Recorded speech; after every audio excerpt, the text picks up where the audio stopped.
A povodom pobjede HDZ-a na izborima za Europski parlament, konferenciju za javnost upriličili su čelnici Osječkog HDZ-a. Zahvalili su građanima Osijeka na pobjedničkom rezultatu i u Osijeku, a s kojim su, kako smatraju, birači nagradili i njihov rad. Uz kvalitetne kandidate na izbornu pobjedu HDZ-a utjecao je rad svih stranačkih tijela na terenu, smatraju u Osječkom HDZ-u. U Osijeku je to posebno mjerljivo velikim rastom popularnosti HDZ-a u samo godinu dana. Za ekipu iz Osječkog HDZ-a to je znak da Osječani podržavaju smjer njihova rada, te su zbog toga HDZ i nagradili pobjedom u Osijeku. Napominjem da na prošlim izborima 25.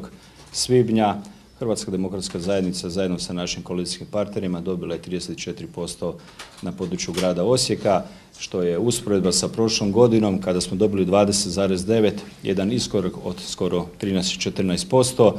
Držimo da je to prepoznat naš rad u proteklih godinu dana. Rezultat je došao u tom postupku da smo jednostavno pokazali da smo u ovom trenutku zasigurno najjača stranka u gradu Osijeku. A gradu Osijeku na raspolaganju će stajati i europarlamentarci HDZ-a prvenstveno u apliciranju projekata na europske fondove, ali i u drugim relacijama koje će Osijek približiti Briselu.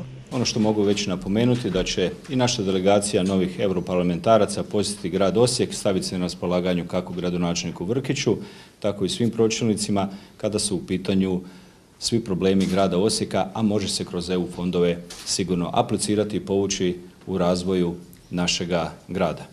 I dok pojačani sa 6 europarlamentaraca, osječki HDZ-ovci imaju razloga optimistično gledati naprijed, bacili su pogled i na stranke koje su ostavili daleko iza sebe. Ono što treba napomenuti da su mnoge političke stranke debelo iza nas, pale su. Ono što je vrlo važno, naš rad je prepoznat u gradu Osijeku, mi nastavljamo dalje. Sav naš budući rad bit će usmjeren prema razvoju komunale i gospodarskih pitanja grada Osijeka. Kramarić je komentirao i preferencijalne glasove kandidata s liste. Po njemu to je samo znak da je HDZ znao uz vlastite snage izabrati i dobre partnere. Koaliciju kada radite da taj sinergijski učinak da rezultat. To je HDZ pokazao sa 41,43% na razini države i 40,34% na području grada Osijeka. Dogodilo se ono da smo znali dobro promišljati i dobro odabrati i naše partnere.